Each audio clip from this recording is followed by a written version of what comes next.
Along with me on the dais is my co-founder and joint managing director Ankush and our CFO Vikas. So I'll spend about 10-15 minutes just explaining what we do, what space that we operate in, and how we operate our business. And this is that where depending on where the questions go, we'll dive into some specifics. So TBO operates in the global outbound travel space, and by outbound travel mean when people travel from their country to some other country. Now outbound travel is a relatively new phenomenon. In the last 20 odd years, two big demographic shifts have happened. So in the global outbound travel space, outbound travel being when people travel from their country to some other country. This is a relatively recent phenomena since the turn of the century. To put some numbers in context, in 2019, right before the pandemic, 1.5 billion outbound trips happened. So that is a very large number, more than India's population globally actually travels from their country to some other country. In terms of spend on that travel, it's a little less than $2 trillion of spend happens purely on outbound travel. Now, why is outbound travel booming? Is because of two large demographic shifts that happened in the world. The developing world, which is our world, India, China, Indonesia, Brazil, Southeast Asia, has become young and prosperous in the last 10 odd years.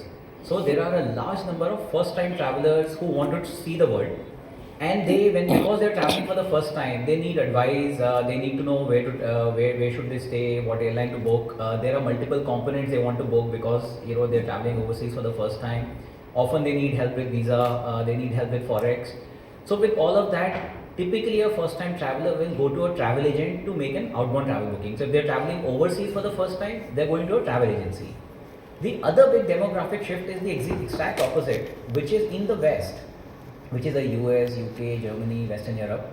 The 55 plus demographic in these countries is rich and well traveled, right? So their travel preferences have significantly changed. Now they're looking for long travels, they're doing complex itineraries. Typically traveling, say for example, they're coming to India for 3 weeks. So it's going to be a complex itinerary with multiple hotels, multiple touch points, multiple airline tickets, transfer, sightseeing options. So it's complex itineraries. And this segment also typically books through a travel agent. So this creates a very unique opportunity. The offline space where somebody is not making a booking for themselves on the internet, but they're largely going to a travel agent to make a booking, is the space that TBO operates in. Now this space is large but extremely fragmented. On one side there are almost couple of million, about our estimate is about 2 million travel agencies worldwide who are serving this customer base. On the other side is a large supplier base, right? At least 1 million hotels, but similar number of hundreds of airlines, transfer, sightseeing providers, right? So it's extremely fragmented on both sides. So it creates some unique challenges, and that is where TBO operates. So we sit as an online platform between the global buyer ecosystem, which is travel agents, tour operators, travel management companies, online travel agencies. On one side, so we aggregate global travel demand and we aggregate global travel supply. Supply being airlines, hotels, transfer, sightseeing, cruise, anything to do with travel. And we allow these two buyers and suppliers to transact on the platform. So what exactly are we solving for, and why do we focus specifically on outbound travel compared to say domestic travel? We solve for 4 things on the platform. First is discovery. Now as a travel agent, I don't know where is the demand going to come for, right? So my next customer may want to go to travel to Kenya, or they may want to go to Istanbul, or they may want to go to US, or they may want to go to Singapore, right? So I need one place where I can get access to global travel inventory. So our platform aggregates global travel supply, over 1 million hotels, hundreds of airlines, thousands of transfer options, almost every airport in the world. You can pick a car or an airport transfer on the TBO platform. We allow you to book Indian Rail, we allow you to book Europe Rail, we allow you to book Cruise. So as a travel agency, discovery is the first problem that the TBO platform solves for. So as a travel agent, I can log onto the system and basically book any travel service across the whole globe. The second thing we solve for is trust. Now, remember, these are two small businesses on each side, right? There's a small travel agency and a small travel supplier, and they may not have ever interacted with each other before. So how do they establish trust between each other? I am booking an airport transfer for my customer in Istanbul. How do I know that the transfer provider is actually going to provide the transfer and my customer lands in Istanbul? So the platform acts as a point of trust. We onboard buyers and suppliers. We make sure that the service that the supplier is promising will be provided to the customer, to the travel agent and his customer, and we ensure that the payment will be made to the supplier in time. Third thing we solve for is payments. Now, outbound travel is by nature requires overseas transfer of small amounts of money, right? You book a hotel, it's $200-300, but if I am booking from India, my customer wants to pay in Indian rupees, but if the hotel is in London, they want to be paid in pounds. How do you solve for it, right? As a small travel agent, how do I transfer 200 pounds worth of rupees from India to UK? Right, so we solve for payments at a global scale. We accept more than 55 currencies. So if the travel agent is in Brazil, and if the customer is traveling to Turkey, the travel agent's customer pays in Brazilian reais, but the supplier in Turkey will get paid in Turkish lira, right? So that is what the TBO solves for. Fourth thing we solve for is service. Now, outbound travel, as you must have experienced yourself, requires a high-touch service, right? You book much in advance. You want to change your itinerary, you want to cancel, you land at the airport, you can't find your driver, you go to the hotel, or they can't find your booking, or you're in the hotel, you want to extend your stay, or you want to add a transfer or a sightseeing while you're in the destination. So the travel agent and the travel suppliers need to interact with each other a lot. Now, how does this happen? The travel agent sits in one part of the world, speaks a different language, in a different time zone. The suppliers in different parts of the world speaks a different language. So how do they, give service to each other? So that is what the TBO platform does, right? We solve for discovery, trust, payments, and service. Quickly touching the size of the business. These are all numbers as of FY 2023. Our GTV last year was in FY 23 was a little more than 22,000 crores. Roughly a little more than half of this GTV comes from selling airline tickets, and the remaining comes from selling hotels and ancillaries.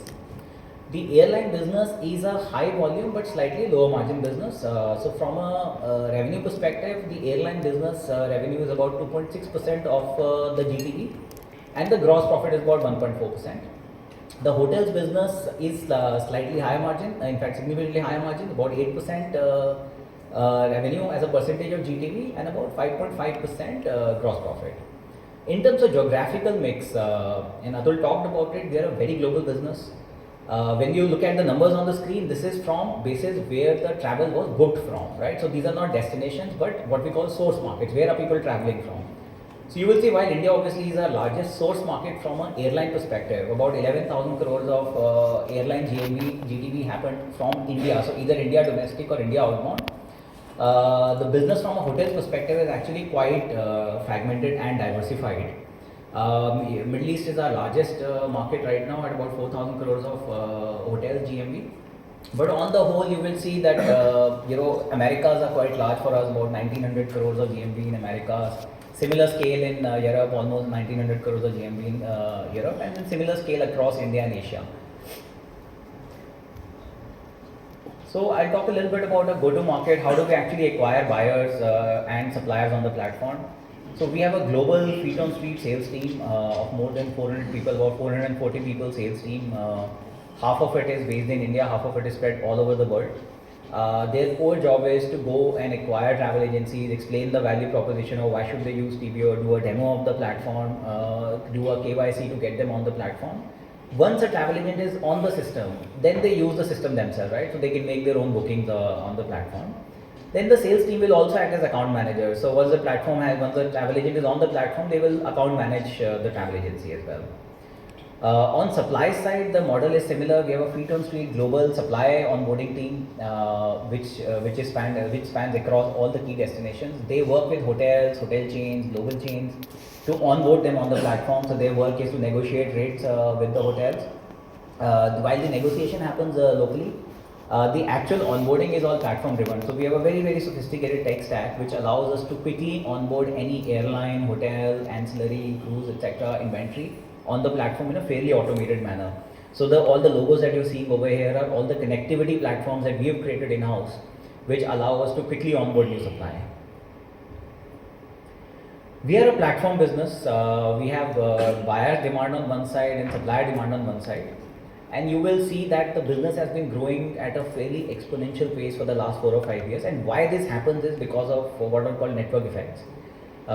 Essentially what happens is when you keep adding more travel agents on the platform, your existing hotels become more productive, right? The same hotel in London is relevant for travel agents in India, but you add travel agents in Brazil, and then the same hotel sells from Brazil as well. Then you add travel agents in Indonesia, and the same hotel sells from Indonesia as well, right? So as you add more and more travel agents, your existing hotels see more productivity happen. And the same thing happens on the reverse as well. As you add more and more hotels on the platform, your existing travel agents become more productive, right? So if you were selling hotels in London and Dubai till last year, now you added hotels in New York, the same travel agents will also buy hotels in New York. So this creates what's called a flywheel or a network effect. So you will see that while our buyer base is growing at one pace, so historically these numbers are between FY21 and FY23. Our buyer base or number of travel agents who were transacting on the platform grew by 37%. The number of hotels sold on the platform doubled, right? So those 37% growth in buyer base led to 100% growth in the number of hotels selling on the platform. And hence the number of transactions on the platform also doubled, right? So while number of buyers on the platform grew by 37%, the number of transactions grew by almost 74%. So this network effect allows us to grow at a much faster pace compared to the number of travel agents we add on the platform. So historically we have seen that the space at which the number of transactions will grow on the platform is faster than the number of buyers that you add on the platform. The platform is very sticky. So on the screen is a cohort analysis, which is in analyzing that once you bring a travel agent on the platform, do they remain on the platform or do they go away? And in our view, it's a very sticky platform. So 6 years later, so the data here, let me just explain how to read this data. So FY17, which is now 7 years ago, we added 7,500 travel agencies, new travel agencies on the platform. Almost 37% of those travel agents were still transacting on the platform 6 years later. Not only that, if they did 1 rupee of business with us in the year they started doing business with us, they are doing 5 times more business with us this year. So not only is the platform sticky, meaning once we have a travel agent on the platform, they stay on the platform for many years to come. So we get incremental revenue from the cost that we had to acquire this travel agent many years ago. And every year they tend to do more business with us on the platform. And this creates what's called operating leverage in our business. Because it's an internet business, our cost of acquiring a new travel agent is the cost of the salesperson, but the cost of the salesperson in the year we acquired the travel agent. So we have one-time cost to acquire a travel agency on the platform. But every year when they do incrementally more business, we really have no additional cost to service that, because so it's happening on the internet, right? So there is no real direct, except for the cost of hosting, etc. There is no real incremental cost to service that transaction. So high buyer retention along with global network effects and the fact that it's a tech platform creates operating leverage. So after a point, as you add incrementally more sales on the platform, more GTV on the platform, the incremental gross profit theoretically should fall down into the bottom line directly, which creates EBITDA, margin expansion happens because of it. Quickly talk about the board. We are very strong on corporate governance. We have a stellar board, which is majority independent. Out of the 7 board members, 4 independent board members. Mr. Ravi Dhariwal is the chairman of the board. He was formerly with PepsiCo and Benetton Coleman. Mr. Bhaskar Pramanik was formerly chairman of Microsoft in India. Mr. Rahul Bhatnagar was the global CFO for PepsiCo non-cola business, and Ms. Anuranjita was the CHRO for Royal Bank of Scotland and Citibank previously. So it's a very, and all of our board members have been on public boards for a period of time, and they have been with the company for more than 2 years now. Quickly talk about our leadership team. Our leadership team is a combination of absolute top talent that the company has attracted over the last few years, along with people who've been really building the business from day one, right? So, and this is one of the unique things about our company, that very strong longevity in the business. Akshat is our Chief Technology Officer. He's studied at IIT Delhi and IIT Kharagpur, previously with IBM Research and Make My Trip. Nishant is the Chief Product Officer, previously with Deutsche Bank. He's an IIT Kanpur graduate. Vikas is the CFO, he's a rank holder from SRCC, previously with IBM. Martin is the Chief Supply Officer. So as you can imagine, aggregating global supply is a very key function for us. Martin used to run the same function for a large B2B bed bank called Hotel Beds. Then on the second row, you would see a lot of people who built the business literally from part of the founding team. So Arish, Deepak, Hamid have built the business with Ankush and myself from the day we started the company and continue to do so. Mr. Balaji was the first hire outside of India, and as you can see, that business contributes almost 70% of our revenue today. He's still very much part of the business. So we have a strong leadership team backed by industry experience as well as top talent who has joined the company recently. Talking about how we think of growth, we are a platform, so it's fairly simple to think of how growth, what drives growth in our business. Like I talked about, there are network effects in our business, which means that if you add more buyers, your GTV will grow faster. If you add more suppliers, your sales will grow faster. And that is how we think of the business. We have to keep adding more and more travel agents on the platform. We are a global business. We operate in more than 100 countries. We continue to invest in that, building out a global buyer base. And similarly, we continue to grow our supplier base, both in terms of adding depth in our supply, so getting better rates, better promotions, better negotiation with the existing hotels on the platform and adding new hotels, but also creating new types of supply. So for example, a focus on building a cruise supply or a car rental supply or a European supply, etc. The second growth lever in our business is just improving the quality of the platform, which has a strong tech and data element to it. So making sure when a travel agent uses the platform, it is easy to use, it has limited friction, it has all sorts of payment options, making sure that when they do a search, they get the most promising option at the top, so selection is easier. Making sure that the platform has a lot of self-serve components. If they need service or help from us, they can get it from the platform. So there's a very significant investment that goes in just creating more value on the platform. And then there is a important element of acquisitions. Like I talked about, this industry is very fragmented. There are millions of travel agents on one side, millions of suppliers on the other side. They are today serviced by hundreds, if not thousands, of small businesses across the globe. So it does create a very interesting opportunity to acquire and grow as well, right? So inorganic growth has been part of our journey. In the last 5 years, we've done 4 acquisitions, and we're very mindful of how we deploy funds for acquisitions. We started fairly small. We did 2 acquisitions in India in 2019 and 2022. These acquisitions gave us access to differentiated supply for Indian Ocean islands. Then in 2022 and 23, we did an acquisition in Europe, which was Bookabed AG. This was about 90 crores in size. This acquisition gave us access to travel agents in Ireland. And then more recently, late last year, we acquired Jumbo Online in Spain, which gave us access to unique differentiated supply in Spain and other parts of Europe. Talking about our financials, over the last 15 years, the business has shown consistent year-on-year top line as well as bottom line growth. There was 1 year of COVID when the business was not profitable, but by and large, the business has always been profitable. We have a very capital efficient business model. It does not require working capital. In fact, the business generates working capital because we first collect from our buyers before we pay our suppliers. So hence we have strong cash conversion from EBITDA or PBT to actual cash. It's a technology driven internet business, and hence we demonstrate strong operating leverage. And finally, we've been delivering positive shareholder returns as in the past. So we've been very selective in bringing external shareholders in the company.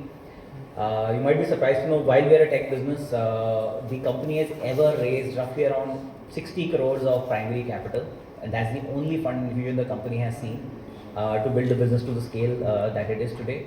Naspers was the first investor in 2012. We gave them a secondary exit in 2018 when Standard Chartered Private Equity on our Firma Capital came on our cap table, and then we recently gave Firma Capital a secondary exit via General Atlantic. How we model our business, how do we think of a business, is again fairly simple because it's a platform. So the thing we look at is how many buyers are transacting on the business platform, right? So every day, what do we look at is how many travel agents are coming on the platform and making a booking, because we know historically that if that number grows, our GMV or our sales are going to go faster than the number of travel agents using the platform. So our GTV or gross transaction value grows faster than our transacting buyers. Our revenue grows faster than our GTV because a lot of our growth is coming from the hotels business, which is a higher margin business. So as we keep doing more and more hotels business, our overall revenue as a percentage of GTV continues to grow. Our gross profit is growing for the same reason, because the gross profit on the hotels business is better than the gross profit on the airline business. And finally, our EBITDA grows faster than our revenue because of operating leverage. Like I described, that because the business is internet, a lot of cost is fixed cost in nature. So once we have hit a break even on a market, any incremental sales that we have The GP from that sales should ideally go to the bottom line. These are numbers comparing the FY23 to FY22. So you can see our buyer base grew by 14% that year, but our GDP more than doubled by 118%. Our revenue grew by 120% and our GP grew by 126%. And then the EBITDA or the profitability grew by almost 432%. So just to summarize, we are a platform business with the demonstrated network effects. The business has been built completely in-house with our own technology. We run our own technology and data teams. The business generates very large data assets which we use to improve our business, so that creates a second flywheel. As we generate more data, our platform keeps getting better and better. The business drives decision making across the enterprise using that data. We are a founder promoter led company. Ankush and I, before this IPO, still own a majority of the company and will continue to hold very significant shareholding in the company post listing as well. We are hands on involved in the day-to-day management of the business.